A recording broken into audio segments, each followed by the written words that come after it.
Bonjour à tous, c'est Mr Good Trade pour l'analyse du CAC 40 pour le 25 juin. Je continue mon analogie mensuelle avec une occurrence que j'avais trouvée, puisque après 2 mois de grosses baisses, on avait déjà vu ça à la même période.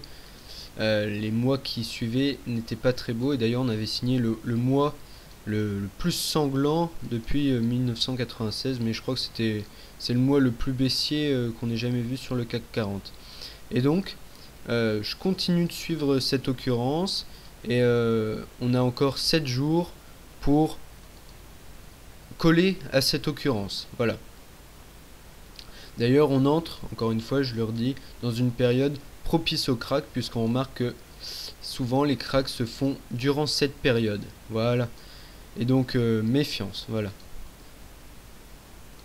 Maintenant, ça fait deux jours d'affilée qu'on fait une baisse, donc jeudi et vendredi. Des petites baisses, certes, mais maintenant, en théorie, lundi, on a 75% de chances d'intercaler au moins une séance de hausse. Si on ne fait pas ça, ça veut dire qu'on n'est pas dans un mouvement commun. Et donc, méfiance, peut-être qu'on va signer plus de séances de baisse, justement. Maintenant, au niveau de l'analyse, bon bah, une analyse précédente, il n'y avait qu'un seul trait dessus. Eh bien, je garde ce même trait puisqu'il est très intéressant.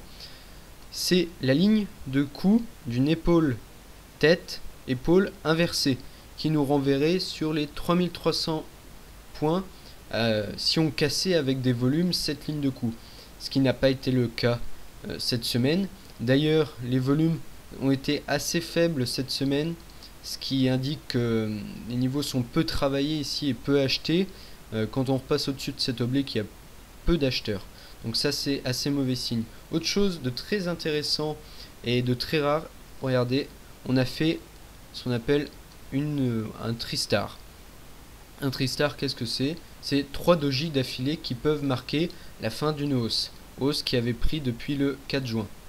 Et donc, on fait 4 Tristar, une Tristar, et en plus, le doji du milieu ici est un doji pierre tombale, c'est-à-dire que la mèche haute est très longue et donc indique que les cours sont allés bien haut en séance mais ont été refoulés.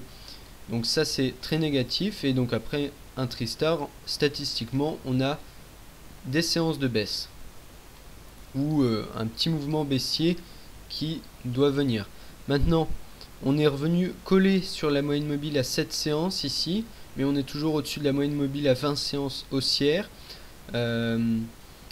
Attention quand même parce que on est revenu la coller en doji, donc c'est presque comme si elle était cassée. À titre personnel, juste cette figure ici me fait penser qu'on va peut-être initier un mouvement baissier. Maintenant, un tour du côté des indicateurs. Le William R est sorti de sa zone de surachat, ce qui indique qu'en théorie il doit rejoindre sa zone de survente, ce qui va impliquer des mouvements baissiers en théorie. Le MACD commence à s'affaisser un peu, donc ça c'est généralement très mauvais quand il commence à s'affaisser. Donc voilà. Maintenant on va passer du côté hebdomadaire et même punition, donc avec la même oblique ici. Et donc toujours la même chose, les cours sont refoulés sur cette oblique. Et on remarque d'ailleurs une figure en biseau haussier. Ici, bon, c'est assez grossier, mais l'idée y est, ça veut dire que les haussiers, à chaque fois qu'ils prennent la main sur ce support bleu, se cassent la tête sur l'ancien support oblique en noir. Et donc, ça indique qu'ils ont du mal vraiment à prendre un nouveau souffle. Et en théorie, la sortie de ce genre de biseau se fait par le bas. Maintenant, ce qui est intéressant quand même en hebdomadaire, c'est à souligner, c'est qu'on est venu faire un pullback sur la moyenne mobile à 7 semaines. Donc ça, c'est plutôt intéressant. Attention à ne pas la casser puisqu'elle reste quand même baissière. Ça pourrait être une fausse sortie. Et on est toujours sur la moyenne mobile à 20 semaines baissière, ce qui indique qu'on est en tendance baissière hebdomadaire. Au niveau du MACD, eh bien, il est en train de repasser positif en hebdomadaire. Et le William R est sorti de sa zone de survente, ce qui indique qu'il doit rejoindre sa zone de surachat. Donc bon, c'est assez confus puisque L'hebdomadaire, les indicateurs nous indiquent de la hausse, mais graphiquement c'est baissier, et en journalier c'est tout baissier.